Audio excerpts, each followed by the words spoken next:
Greetings, I'm Paul E. Bretzker, author of Observing Hancock at Gettysburg. This is an animated map of the repulse of Pickett's charge by Hancock's men.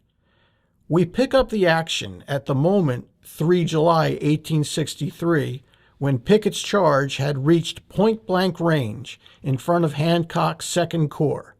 The 8th Ohio, positioned well in front of the main line, takes advantage of its location to turn and pour a devastating fire into the Confederate left flank.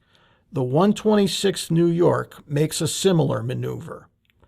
The 71st Pennsylvania and part of the 69th Pennsylvania partially withdraw in front of Confederate Brigadier General Lewis Armistead's tenacious thrust. Their brigade commander, General Alexander Webb, remembered, "When my men fell back, I almost wished to get killed. I was almost disgraced." At this moment, we find Hancock appearing precisely where he can remedy the situation.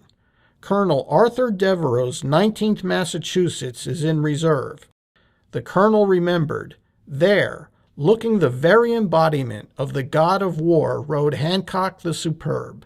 "See," I cried, said Devereux, "their colors, they have broken through. Let me get in there." Hancock's answer was characteristically profane and succinct. "Get in goddamned quick." Devereux's Massachusetts men immediately proceeded to the breach, along with the 42nd New York. The 2nd Corps veterans then began to act almost autonomously, with few or no orders. Several regiments from the left of Armistead's breach broke and ran toward the crisis point. According to Hancock, the men of all brigades had in some measure lost their regimental organization, but individually they were firm. The point, however, was now covered. In general formation, our line would have stood 4 ranks deep. It was an enthusiastic mob that crushed the greatest penetration by Pickett's charge. But Hancock was not done yet.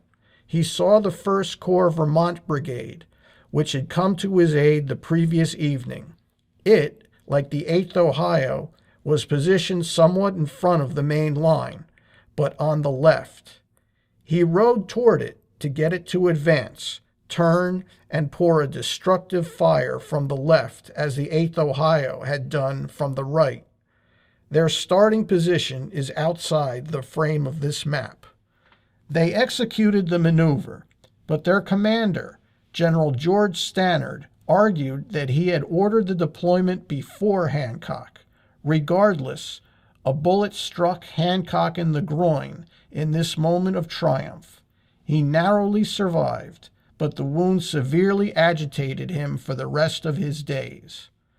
That concludes this animated map of General Hancock's actions on Day 3 of the Battle of Gettysburg.